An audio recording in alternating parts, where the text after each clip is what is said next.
নমস্কার বন্ধুরা, আশা করি আপনারা সবাই খুব ভালো আছেন আর আপনাদের ভালোবাসায় আমাদের দিনগুলো খুব ভালো কাটছে।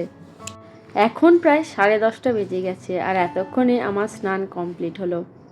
আজ স্নানের পর একটা শাড়ি পরলাম। আসলে কি জানেন তো, আজকে তো লোকনাথ পুজো আর প্রত্যেকবারে আমাদের বাড়িতে লোকনাথ পুজো হয়।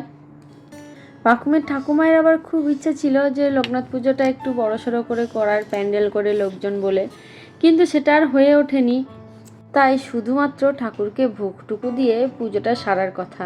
কিন্তু ঠাকুমায়ের মনটা ভীষণ খারাপ দেখে শেষে ঠিক করলাম যে অন্তত সবাইকে না বলা হোক, জেঠিমা, পিসিমণি আর পাকুমের দাদু দিদাদেরকে নিয়েই ছোট্ট করে পুজোটা করা হোক। ভগবানের আশীর্বাদ আর যদি আপনাদের ভালোবাসা আমাদের সাথে থাকে, তাহলে ইচ্ছা আছে পরের বছর বড় করে লোকনাথ পুজোটা করার। নিচে পাকুমের ঠাকুমা অলরেডি রান্নাবান্নার তোড়জোড় শুরু করে দিয়েছে। আজকের মেনুতে থাকছে খিচুড়ি, তার সাথে সবজি, বেগুন ভাজা, পটল ভাজা, বেগনি আর পাঁপড়, চাটনি, মিষ্টি, যা যা হয় আর কি। এই তো বলতে বলতে মামুনি চলে এসেছে আর আমি এই ফুলগুলো দিয়ে এক কাজ করি, ঠাকুরের সিংহাসনটা সাজিয়ে ফেলি। আর মামুনি ওই জল টলগুলো নিয়ে আসলো, মামুনি বসে বসে ফলটা কাটছে। আমার বিয়ের পর থেকেই আমি ওই ঠাকুরের সিংহাসন সাজানো, ফুল টুল তুলে দেওয়া, এই সব কাজগুলো সব করে আমি গুছিয়ে দিই আর মামুনি এসে পুজোটা সারে। জানেন তো, রবিবার মানে ওই যে ষষ্ঠীর দিন রাতে খাওয়া দাওয়া করে হঠাৎ করে চলে আসার পর ভীষণ মনটা খারাপ ছিল।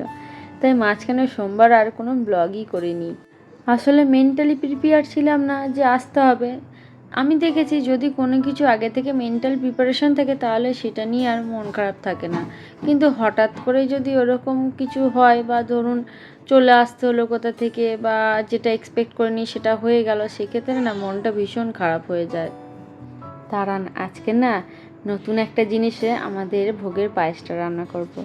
এই যে মিনি পোর্টেবল যে গ্যাস ওভেনটা দেখছেন, এটা মামনি মিশো থেকে নিয়েছিল আর সাথে এই গ্যাস সিলিন্ডারগুলো অর্ডার করেছিল।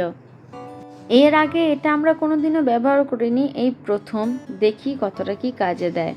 রিভিউ তো খুব ভালোই ছিল। জানেন তো, আমাদের বিয়েতে আমরা 2টো ইন্ডাকশান ওভেন পেয়েছিলাম, তারই মধ্যে একটা এই পুজোর সময় আমরা পায়েস রান্নার জন্য ইউজ করতাম। কিন্তু দেখি এইটা পায়েস রান্নাটা ঠিক কত তাড়াতাড়ি হয়ে যায়।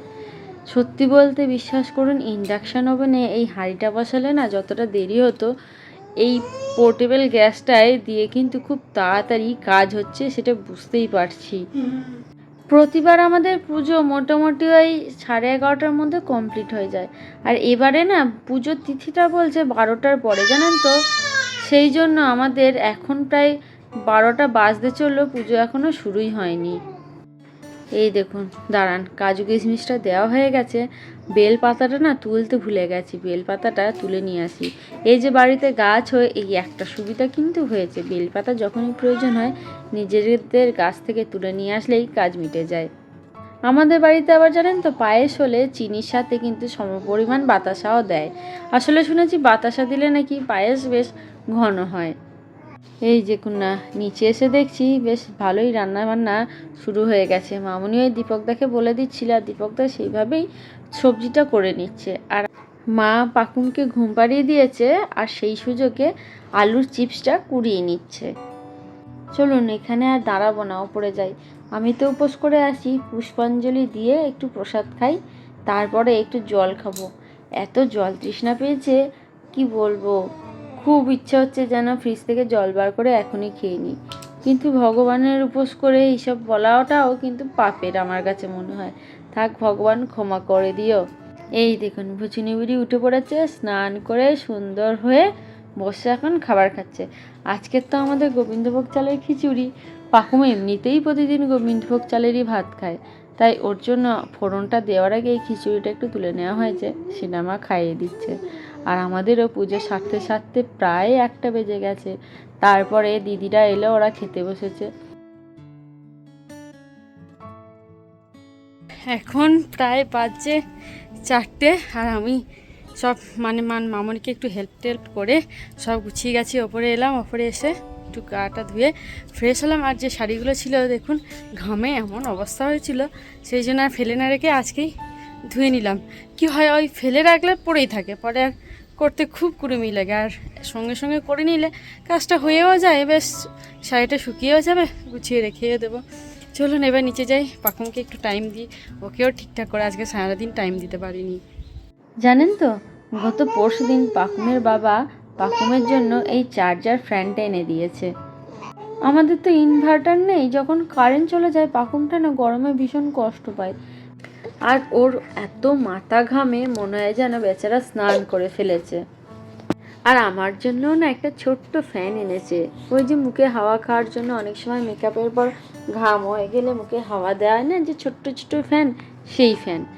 এখন তো আমার কাছে নেই, যখন ওপরে যাব তখন আপনাদেরকে দেখাবো। আর আমার পাখুমটা এত বদমাইশ না, কাউকে চশমা পরতে দেখলেই সঙ্গে সঙ্গে তার চোখ থেকে চশমা খুলে নেয়। ওর মাসি এসেছে, মাসির চোখ থেকে প্রথমে চশমাটা খুললো, তারপরে চশমাটা নিয়ে আবার মাসিকে পরাতে যাচ্ছে। না, আজ আর শরীরটা সাথ দিচ্ছে না, ভীষণ ক্লান্ত লাগছে, মনে হচ্ছে এরপরে আর ব্লগটা কন্টিনিউ করতে পারবো না। তাহলে বন্ধুরা আজকের মতো ভিডিওটা এইটুকুই থাক। যদি ভালো লেগে থাকে তাহলে কিন্তু একটু কমেন্টে জানাবেন, সাথে একটু লাইকও করে দিন।